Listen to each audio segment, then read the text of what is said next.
Hello,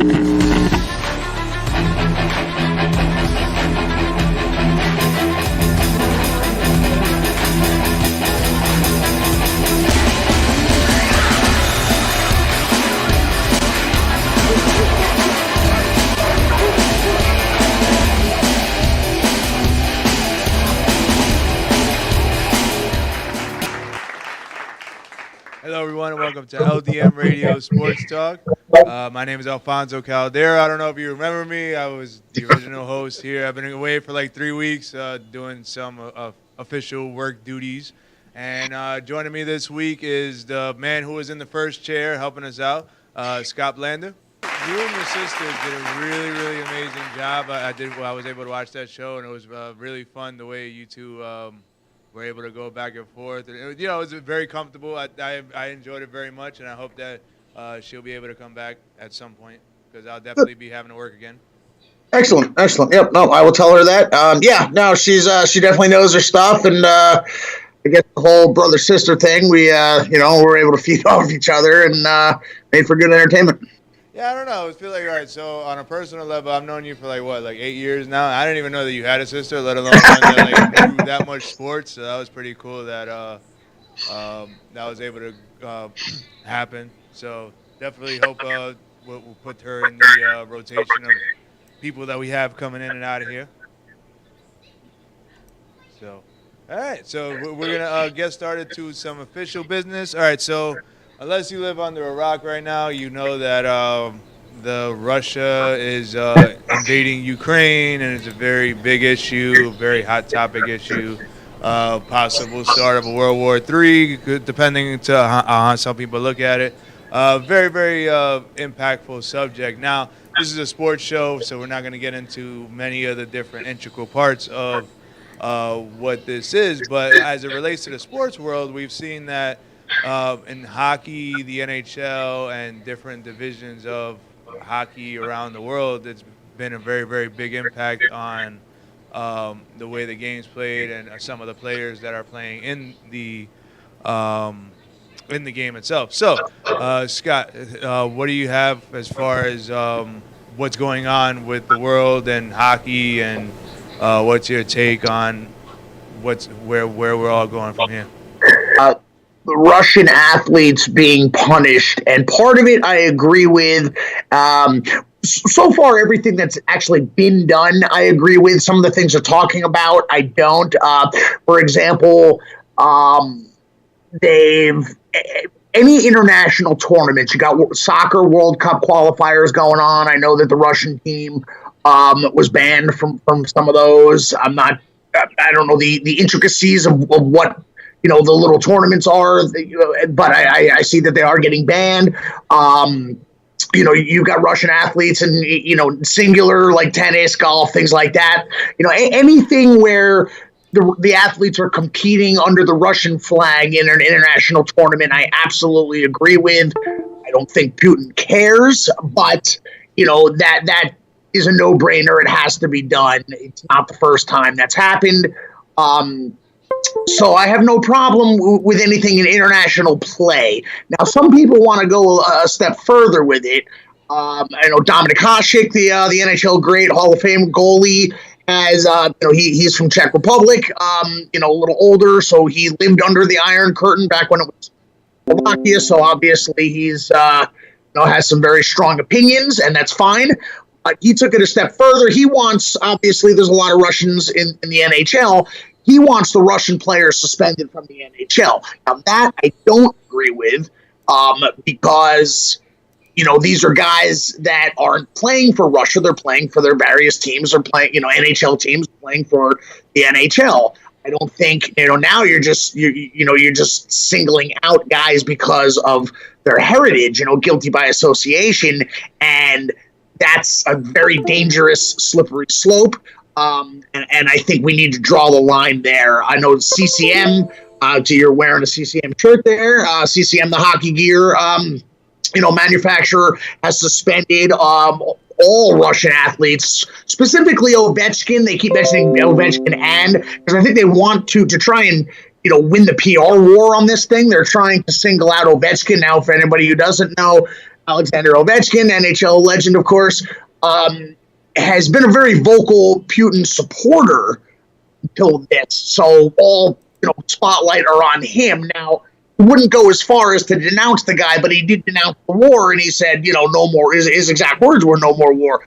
Now, people are saying, well, that's not enough. He needs to say more, and again, that's very dangerous. Remember, we had the Panarin situation. Artemi Panarin on the Rangers last year had very anti-Putin things to say, and then all of a sudden, next thing you know, he had to take 3 weeks or so off because of his family's safety in Russia. So, it's very easy for us to sit here in the United States all nice and comfortable and say these guys need to speak out, but this guy will murder their families. It's that simple. So, to single out Ovechkin and the other NHL players that CCM did in their international marketing, I don't agree with that. I think you're pushing guys because of their nationality. Period. You say what you want about whether Ovechkin is a supporter of the guy. Unless you've got proof or evidence that Ovechkin is actually funding the war, I think they're over the line a little bit. So I'm all in favor of banning the Russian teams in international competitions until this is over, because they are playing for the Russian flag. But beyond that, I don't agree with. I think it's we're turning into the Salem witch trials here, and that's very, very dangerous, slippery slope. Yeah, I'd have to. I agree with a lot of what you're saying. I think. Well, first off, so Scott, you're frozen. You were frozen the whole time on the camera. I don't know if you got to restart it or not. So as far as what you were saying, and the message is all the same. I think one of the weirdest parts is we spoke a lot about how like Black Lives Matter and the whole movement, like specifically when it comes to race, and now we're like singling out a race. It's like we got somebody in the ring over there, like wrestling.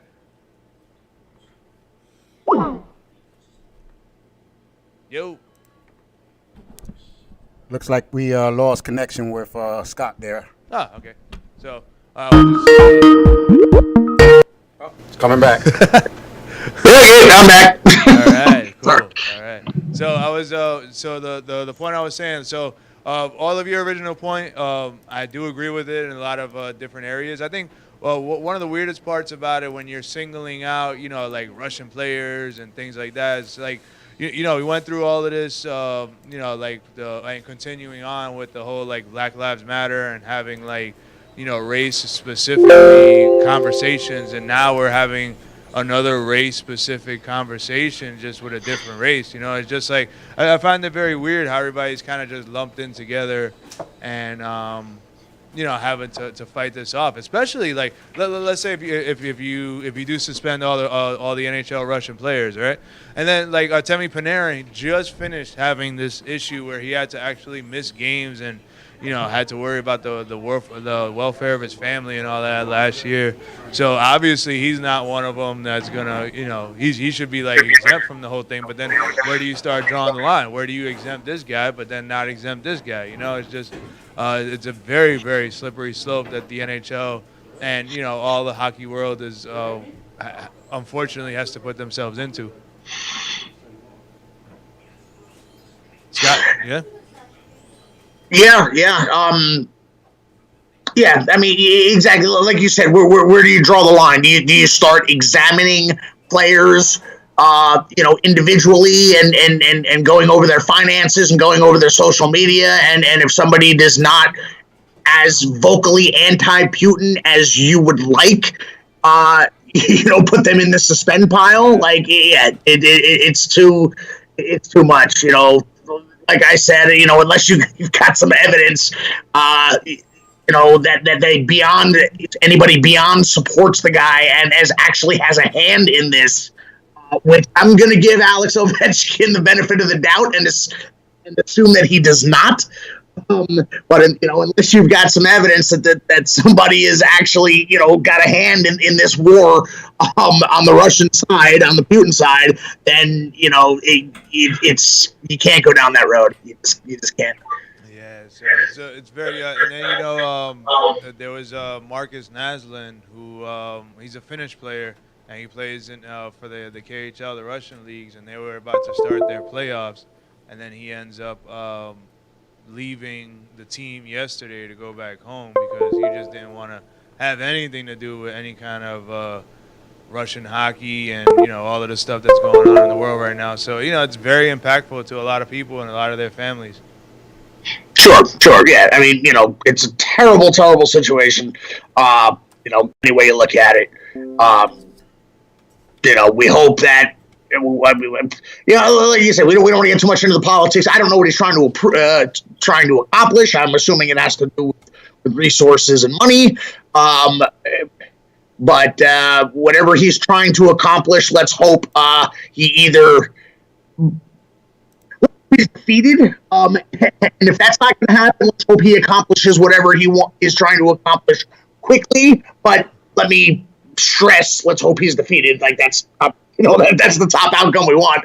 But in any case, the point I'm trying unsuccessfully to get at is that let's hope this ends quickly and life, can go back to whatever semblance of normal will remain in Ukraine. They can, get back to try to get back to normalcy and pick up the pieces and recover. And we can hopefully everybody can put this behind us quickly is what I'm trying very poorly to get at. Yeah, I'd have to say, it's very, very, it's a tough situation. I don't think it's gonna end as swiftly as we all want it to. But even at that, I mean, a lot of it, the damage is done. So as far as holding him accountable, and like the fact that it could have been avoided, but he decided to just do it anyway.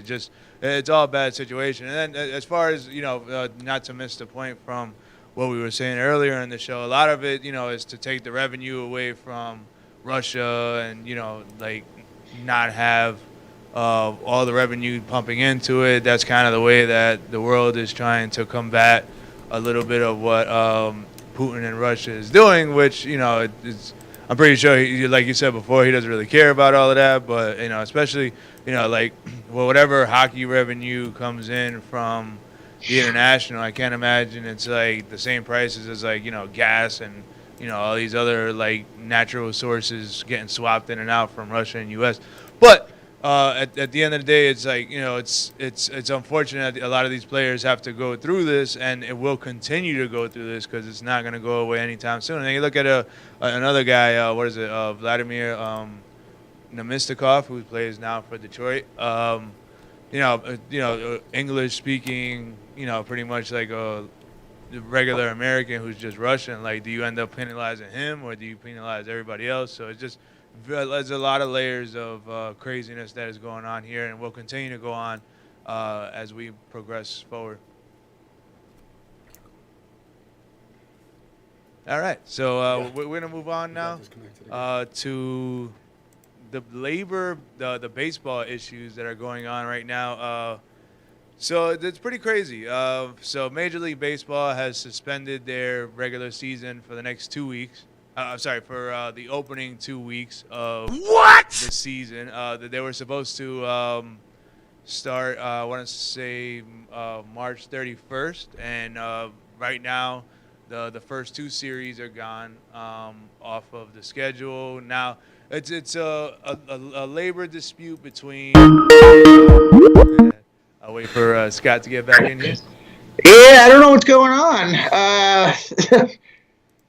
I got dropped twice, and I put a little message in the chat there. I'm not even on Wi-Fi. I'm actually plugged in to prevent that. But for whatever reason, I'm not having good luck over here. Maybe it's Putin.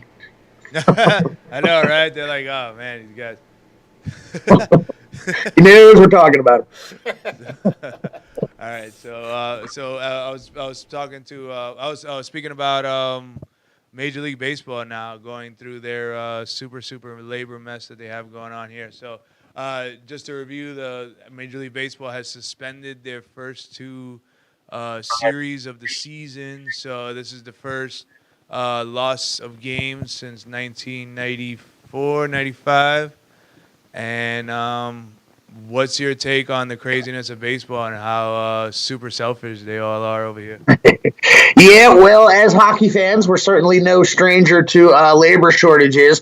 And I remember the last one in baseball, '94. I'm old enough to remember that. I'm 45. I was a senior in high school in that otherwise glorious year of 1994, hence the Rangers. But I remember that one, and as a Mets fan, at the time, I thought it didn't bother me because the Mets were awful in '94, and the Yankees were just starting to come to power. So, but baseball's in trouble because if you remember, uh, it took them 4 years. People stayed away after that. People had it. They said, and attendance was terrible for 4 years.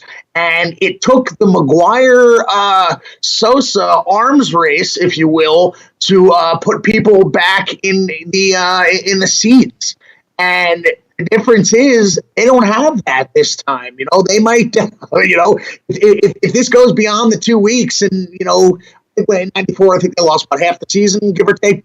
They were playing and then they cut it off halfway, and that's really an FU to the fans. But people are going to stay away when this eventually gets resolved because us common folk that have been priced out of stadiums and arenas that are went from, I remember growing, I understand how inflation works, but I remember growing up, I lived in the city in '99 and 2000, and you could go and $4 seat in the upper deck Shea, and they were good too. Now, family of four, you want to go to a baseball game with these new stadiums and the price of everything, that's a $300-400. There are no cheap seats in any of these places. So people have had it. You've got, billionaires squabbling with multimillionaires over, what amounts to them is pennies, really. And us common folk who are, at wit's end anyway, with everything going on in the world and the price of everything, people are not going to come back, and they don't have the they're going to have to come up with something, some kind of gimmick to they're going to have to kiss the butts of the fans. The NHL went through it in 2005. They ended up bringing in the shootout as part of to try and appeal to the fans. Again, last time baseball did this, they had the McGuire Sosa thing, but now you've got no roids. They might have to reinstate roids because they're going to have to come up with some kind of gimmick. People are not happy, and they're definitely going to take a hit. I think when this is all said and done, you're going to see atrocious attendance in pretty much everywhere. You can always count on the Cubs, the Red Sox, the Yankees, sure, but I think every other city, people are just going to say to hell with it. People have had enough. They've had enough of these millionaires and billionaires squabbling over money while we have to give an arm and a leg just to get to these games. People, it's definitely going to hurt. It's absolutely going to hurt them if and when this ever gets. When it will get resolved eventually, but they're in a lot of trouble attendance wise when this gets resolved. Yeah, I'm gonna say that there's a lot of different layers to how this can go, and how deep it's gonna get as far as the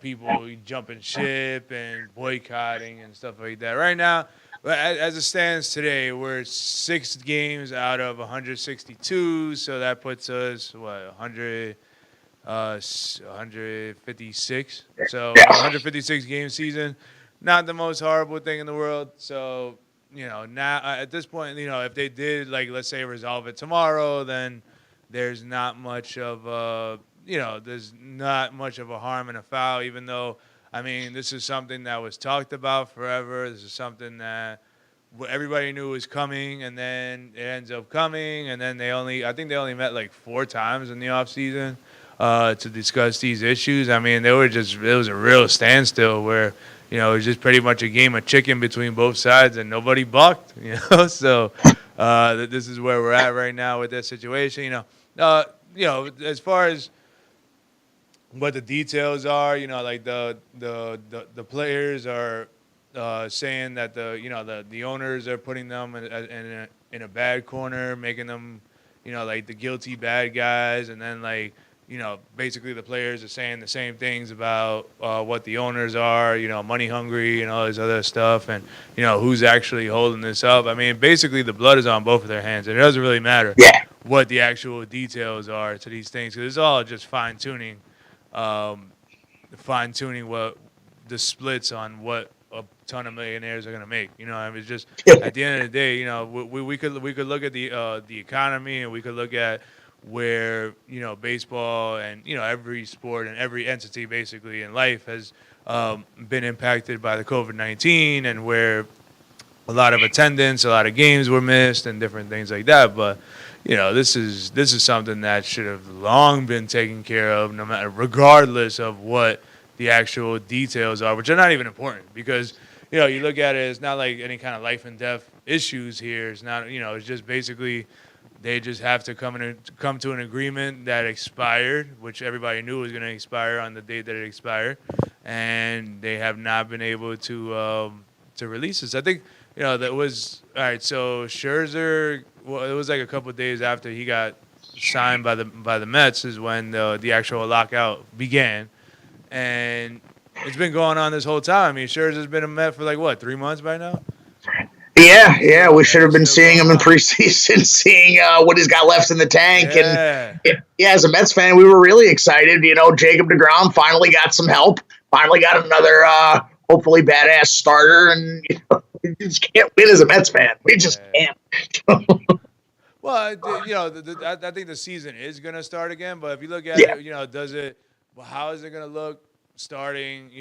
At this 156 game standpoint, as opposed to if it goes to like if it goes all the way into like 102 game season or something like that, then you're talking black eye. Then you're talking like yo.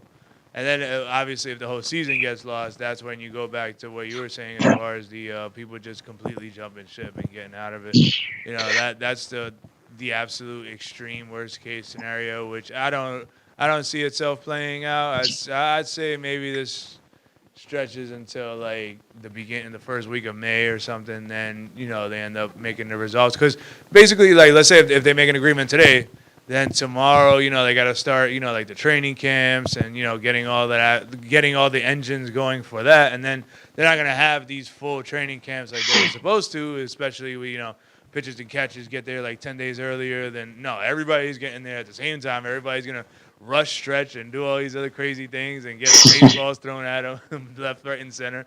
And, get basically have to fast forward all of their preparation in order to get this going. But none of that starts until this agreement is there to take place. So it's going to be a wild ride. But how long does it last is going to be the real question, as far as, where is going to be like the biggest divide with the fans, where they're just like, screw it, bah humbug or whatever. Yeah, well, there is going to be a hit, even if they get this thing resolved today, which it won't. But let's just, for argument's sake, say they get it resolved today. You've already lost 2 weeks. Yeah, it's not the end of the world, but you are going to have a lot of people that have had it. And again, because like you said, like nobody even really know. I'm sure your hardcore fans could offer an opinion on who's in the right, who's in the wrong. Me, as a casual sports fan, like, I don't care.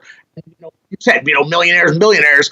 We're not talking about, auto factory workers striking against a billionaire CEO, or, firefighters or police unions striking against, a city or state government so they can get a pay raise to pay their bills. Exactly. We're talking about, 7 and 8 figure salary guys, striking or being locked out against 10 figure, I don't know my math, whatever figures a billionaire is. We're talking about, millionaires and multimillionaires and billionaires, squabbling. Nobody cares who's in the wrong, who's in the right, because, this is not, when you think of a labor union, I think of, the auto workers or firefighters. I don't think of sports leagues because I don't care. I don't care who's right, who's wrong. And, me as the little guy, like, I don't care about how many zeros are on your paycheck because it's significantly more than mine, no matter how this ends up. And, even if this gets resolved right now and you only lose the 2 weeks, you're still going to have a lot of people that are going to be pissed and say, I'm done. But it's already 2 weeks and it's only got the potential to get worse. And something else you said, I heard you say the words, they knew this was coming. And that's the one thing, any labor dispute that baffles me. We've seen it in hockey. We saw it in 2012, 2006. I remember 2003, which was the last NHL season. They knew it was coming. I remember it was Mark Messier ended up retiring, and he probably would have played the next year. But he knew, they knew that the season was going to be a wash. How do you know in June that you're not going to be able to get things figured out by September? That's what baffles me. And like you said, they met like 3-4 times. Like, why weren't they meeting from day one? And this is any league that's ever had, a work stoppage for this reason. Again, hockey, has an insurmountable lead in the Gary Bettman tenure. Baseball hasn't had one in quite some time, but they're going through their second now. In that I remember, football, the last one I think was '87. You had the refs thing. Not too long ago, and I side with the refs on that because, NFL referees don't make millions of dollars. Those are normal, people like us, little guys trying to, get some money. So, in a multi-billion-dollar industry. So, but as far as the players, everybody knows these are coming, and then they don't even get to the table until there's like a week, maybe 2 before the deadline. Like, why aren't you meeting the next day, when the previous season ended? If this is gonna that's what I think, definitely what pisses me off the most. And I think that's where a lot of fans, that will say, I'm done. You're going to have to win me back. I'm not spending money on you. And I think that's the attitude that a lot have, is that if you knew this was coming, why did you wait until the last minute to start meeting? You know how the first meeting is going to go. You know both sides are going to meet for 10 minutes, start screaming at each other and walk out. So get that out of the way 6 months ago and start working towards, some kind of resolution. But they take the summer off. Well, in the winter, I guess. They take the winter off.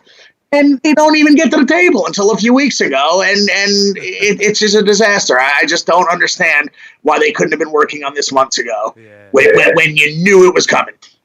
I think it's just basically just a big game of chicken between both sides, and I think it's a leverage pull, and I think it's just where just basically it's just the bravado of each side, where they're like, oh yeah, I'm gonna save my stance, and my stance is the way, and you're gonna have to compromise with me instead of me even trying to compromise at all. It's basically a penis measuring contest. That's what's going on here, and I think it's unfortunately. It's not about just getting it resolved, because if it was about getting it resolved, then what you were saying is correct, where everybody just gets in, they, meet until, X amount of time, get, Chinese coffee, all the other stuff, to lock themselves in the room, make sure it's done. I think it's more of an aspect where, let's say like a regular trade deadline where, you have a player that another team wants, and you're going to hold the line, and you're going to wait until, if the deadline is 3 p.m. Eastern Standard Time, you're going to wait until, like 2:45 or something like that, and then make your last ditch effort if you really want that player, and then you might go a little higher than you would have, let's say, a week ago. But, you're desperate right now, and that team's holding this player to the line, and basically it's just a game of chicken between both, and that's exactly what we're seeing to a bigger scale, where one side, the owners is trying to manipulate and wait for the deadline to go because like the owners are like, oh yeah, the players aren't gonna want to like miss out on money, so they're gonna side with us or make a bigger compromise, and then like basically the players are saying the same thing. The players are like, oh yeah, well the owners aren't gonna risk like losing games and losing more money because there's no revenue coming in and these other craziness, but they did. Both sides did. They were both like, all right, whatever, we're gonna lose the first game we're gonna lose the first week of the season, which is about 6 games. Well, the first 2 series of the season. So, and the deeper this goes, the worse it's gonna get.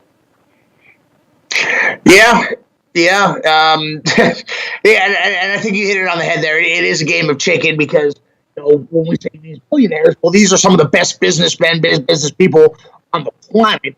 Have to become a billionaire. Unless you win the lottery, you're not getting that kind of money unless you're an incredible business savvy and probably not the nicest of negotiators, but you win. You don't get to be a billionaire without being able to win and win deals. And so, yes, that it is all strategy. Waiting to the last minute, thinking that the other side would flinch. But again, I circle back to the amount of zeros that we're talking on both sides. It's just, for the little guy like myself, I'm just like, you can all kiss my butt, both sides. Kiss it. Well, the one thing I'll say as far as revenue, or like as far as the owner's perspective, even though it could be hundreds of dollars or it could be like hundreds of millions of dollars, any business that expects like this kind of revenue to pay off these kind of expenses, whether it's a big scale or a small scale. A hit is a hit. So if they let's say they lost like 40% of the revenue and from last year, or probably more than 40%. Let's just say roundabout 40%.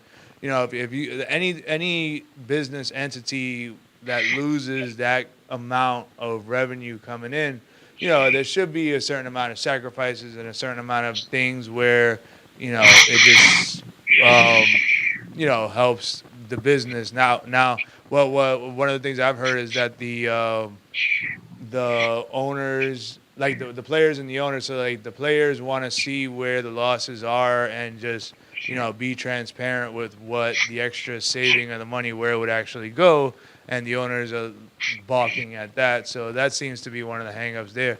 But it's just I think that if any of the players want, let's say like their salary is like $30 million, right? $30 million a year, but they lost half of the season last year, and this year it seems to be there's going to be a compromising of games, but they still want to get the $30 million a year. Like there has to be some kind of something here where just some kind of compromise going on, and I think there's just a bit of greediness in from each side of the fence. And what else? And I'm surprised I didn't think of this earlier.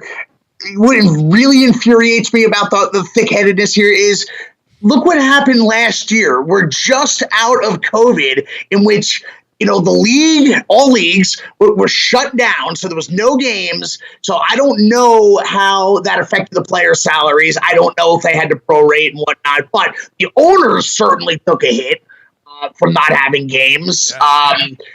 Yeah. So they certainly lost money. Then it comes back. So then you got empty stadiums with no fans. So at least the players were playing and they're getting their side, but the owners were still losing a ton of money because they don't have people in the seats. So we just went through a work stoppage for a situation beyond control. There was nothing they could do, and everybody lost a ton of money here. And you'd think that would make both sides a little more reasonable. We just happened, and here we are, like that never happened. And I'm going to fault the owners there, because they're probably using that as leverage or trying to and negotiating. I mean, we don't know what goes on in these meetings. I'm going to assume that they're going to probably be more thick-headed and more stubborn because of the money that they lost from COVID. They're trying to recover some of their losses by looking for a deal that's more sweeter to them because of the money they just lost from the COVID season. And I think they're probably, less willing to be flexible because they want to recoup some of those losses. It's just my opinion. Again, it should in theory be the opposite in that, hey, we just lost all this money. Let's kind of be friendly here. Everybody in this room is alive. That's a good thing. Let's try. We got the situation in Ukraine. Let's about everybody hold hands and sing Kumbaya or something. Let's get this thing done. I think the owners are probably using it to the opposite direction, trying to leverage some of that cash they lost. It's probably hurting things. That's my opinion. And until I see videotape of those meetings, that's what I'm going with. Yeah, it's an absolute blackout in the MLB world going over there. Just the longer it goes, the more ridiculous it's gonna get. So you brought up a very, very a lot of good points as far as the COVID goes. Just there was losses everywhere, but then there were some players that were getting. All right, so I remember last year because we were doing a lot of reports on it. So it was a prorated amount. So let's say if they were supposed to get $30 million, they got $10 million.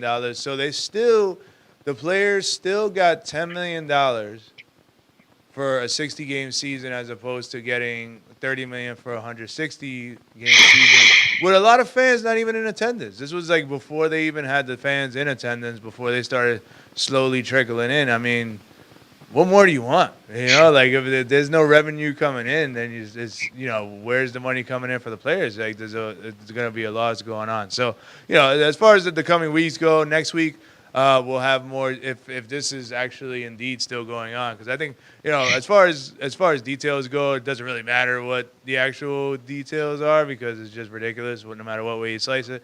If this does go into another week, then we will have more details and we will have more stuff to talk about because we've already talked about how ridiculous it is. So there's really nothing else to cover at that point.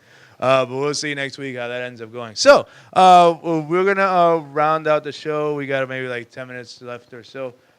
So we're going to talk some NHL now. So there was a lot of stuff that changed between the last time I was here, of course, and the last couple weeks. So we're looking at the Rangers, New York Rangers. We talked extensively about how they've been doing and how they've been on, an elite level. Now it seems like they're coming back down to earth a little bit. The Carolina Hurricanes have taken what seems like a bit of a stranglehold on the Metropolitan Division for right now, followed by the Washington Capitals have actually taken a bigger dip than what the New York Rangers have. So, these are three teams that we've talked about extensively all season, and now there's some separation going on. So, tell us what you got, Scott.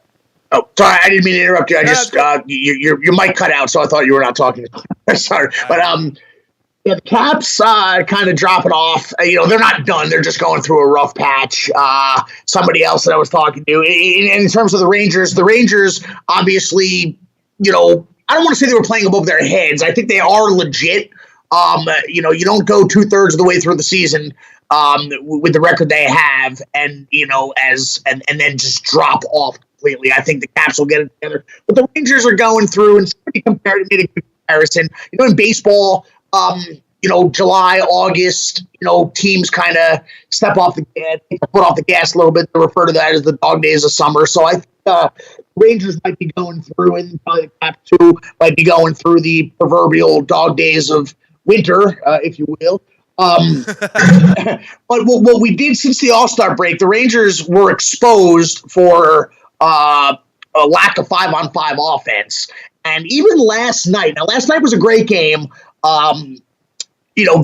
St. Louis was hot. I think they had won 4 in a row coming in. They're a very good team. Rangers have lost 2 in a row. Rangers blew a 2-0 lead, scored to make it 2-0 with 2.5 minutes left in the second period, thinking, all right, we're going to take a 2-0 lead into the locker room. And then found themselves trailing 3-2 going into the locker room. Could have easily deflated the team, but it did not. Rangers, like they've been doing all year. I believe they're second in the league in third period comebacks, behind only Columbus. So the Rangers just don't get phased. That's the beauty of it. They just don't get phased. They don't get deflated, and they came back and scored 3 goals in the third, which was nice. But lack of 5-on-5 scoring is definitely a problem. They've got hands down the best goalie in the league.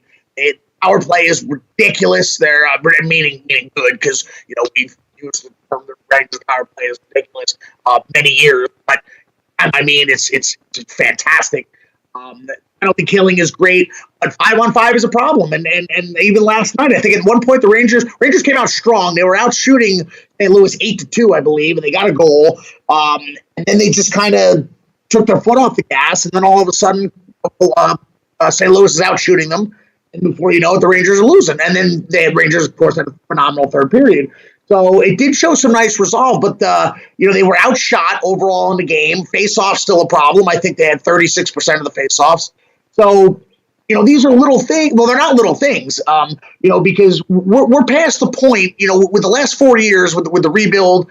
And, we went into each of the last 4 years knowing that the season was going to be a wash. So here we are now, expecting them at the beginning of the year. We were expecting them to compete for maybe a wild card. And now all of a sudden we're debating whether or not, they're a legit Stanley Cup contender. We know they're a playoff contender.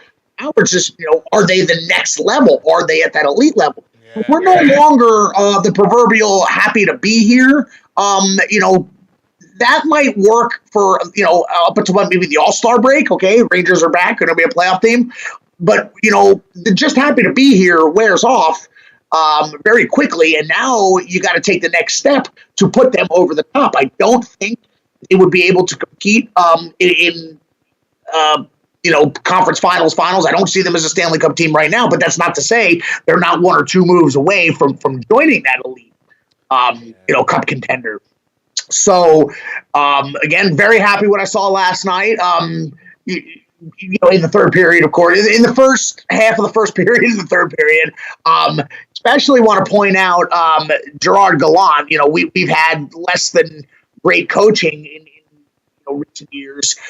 Probably the last 3 coaches all had their flaws, but when the Rangers tied that game in the third period, they had a power play about halfway through, and Gallant called a timeout when the first power play unit is insane. Barron, Fox, Kreider, Strome. So they, had their shift, didn't score, called timeout, let them rest, and they stayed out and then scored the goal, which ended up being the game winner. So that's just great coaching right there. That's something that, I probably would never have seen from AV. Definitely wouldn't have seen it from David Quinn. That's the difference between, having a great coach right there. That's a great move, calling that timeout, and it obviously paid off. So, coaching, this team is night and day. Now, I think they will be, the players themselves, they would have been a lot better no matter who the coach is.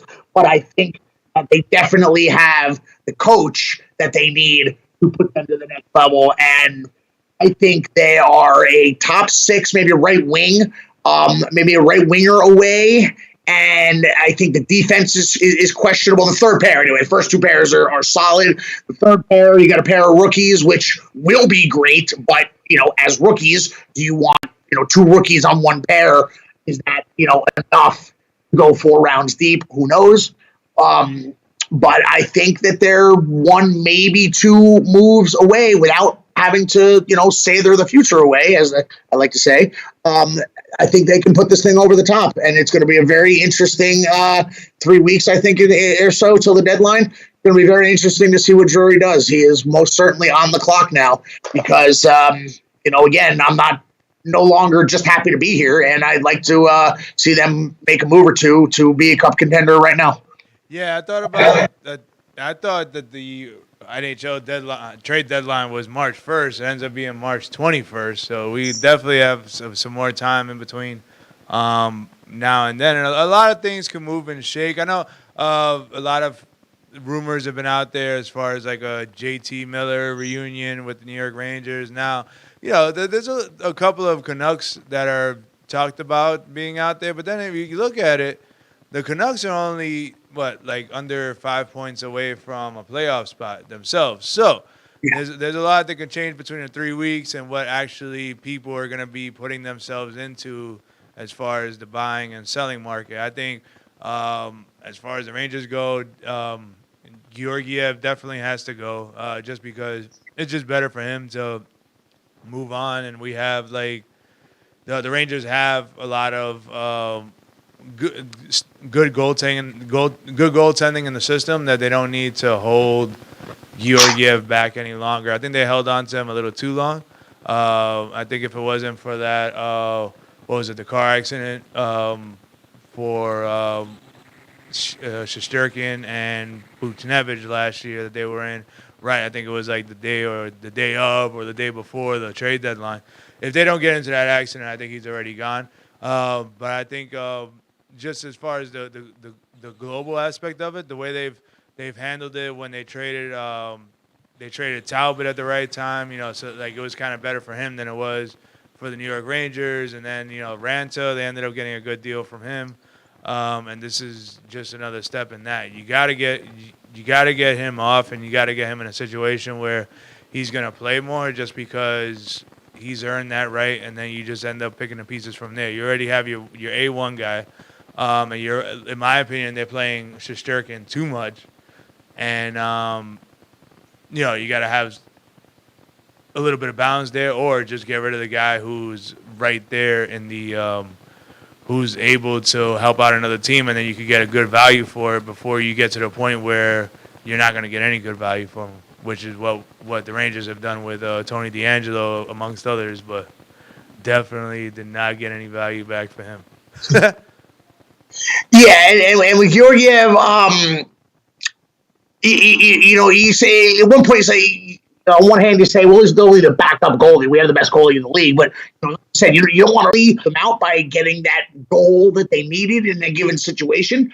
Yeah. The team kind of let Hank down, but they also relied. Well, that is it. They didn't get the goal, and they relied too heavily on Shesterkin, and you don't want to do that now. And here down the stretch, to keep him in tip-top shape for the playoffs, you want to see the backup getting more starts, but Georgiev's not getting the starts that the backup should get because they don't trust him, and rightfully so. I mean, I don't think he's terrible. He was better in past years. I think it's definitely a mental thing. I think you can see it in his face. He's not happy, and I think that means trading him. And whether or not they can get something good for him, who knows? But he's clearly not the backup for this team, and they need to remedy that quickly, because you do not want to beat Igor into the ground.